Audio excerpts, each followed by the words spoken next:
Bonjour tout le monde, je m'appelle Romane Couvrette et je suis doctorante en travail social à l'Université Laval sous la direction d'Élise Milo. Avez-vous déjà senti que votre peine avait une date d'expiration, ressenti une pression à aller mieux ou encore un sourire pour vos proches?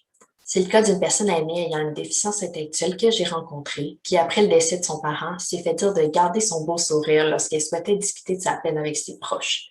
Ce serait aussi le cas de plusieurs personnes âgées qui ont une déficience intellectuelle lorsqu'elles vivent un processus de deuil. La recherche a démontré que ces personnes peuvent vivre un deuil non reconnu, c'est-à-dire un deuil qui découle d'une perte qui ne peut pas être ouvertement reconnue, socialement validée ou encore publiquement affichée.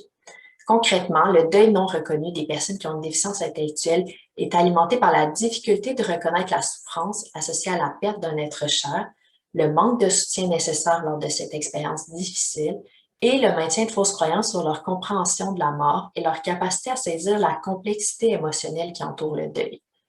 Parce qu'on croit qu'elles ne sont pas en mesure de comprendre la situation ou par souci simplement de les épargner d'un processus éprouvant, les personnes qui ont une déficience intellectuelle peuvent être exclues des décisions qui entourent le deuil d'un proche, ainsi que les rituels de deuil comme les funérailles.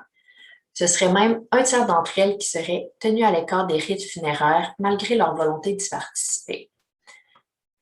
Parallèlement, les adultes endeuillés qui ont une déficience intellectuelle auraient aussi tendance à éviter toutes les discussions entourant la mort avec leur entourage par peur de susciter un malaise ou des inquiétudes. Donc, pourquoi est-ce qu'on devrait s'intéresser à l'expérience de deuil non reconnue chez ces aînés? Mais d'abord, comme leur espérance de vie a grandement augmenté dans les dernières décennies, elles sont davantage à risque de vivre le deuil d'un parent, d'un collègue de travail ou encore d'un partenaire de vie, tout comme nous tous d'ailleurs. Ensuite, le silence qui entoure souvent le deuil peut se révéler particulièrement anxiogène pour les personnes qui ont une déficience intellectuelle, ce qui peut engendrer l'apparition de comportements particuliers comme de l'irritabilité ou des sautes d'humeur. Puis une interprétation erronée de tels comportements peut amener les personnes qui ont une déficience intellectuelle à s'isoler davantage puis à vivre une plus grande détresse émotionnelle, ce qui augmente de ce fait le besoin de soutien spécialisé. Finalement, s'intéresser au deuil non reconnu de ces personnes permet de mettre en lumière les constructions sociales et culturelles qui régissent l'expérience du deuil pour tout le monde. Ce seraient donc les normes sociales qui déterminent pour qui est-ce qu'on peut être en deuil, comment et pour combien de temps. Ce que la recherche ne nous dit pas encore, c'est comment les aînés qui ont une déficience intellectuelle au Québec vivent l'expérience du deuil et comment leur expérience est influencée par ces normes sociales.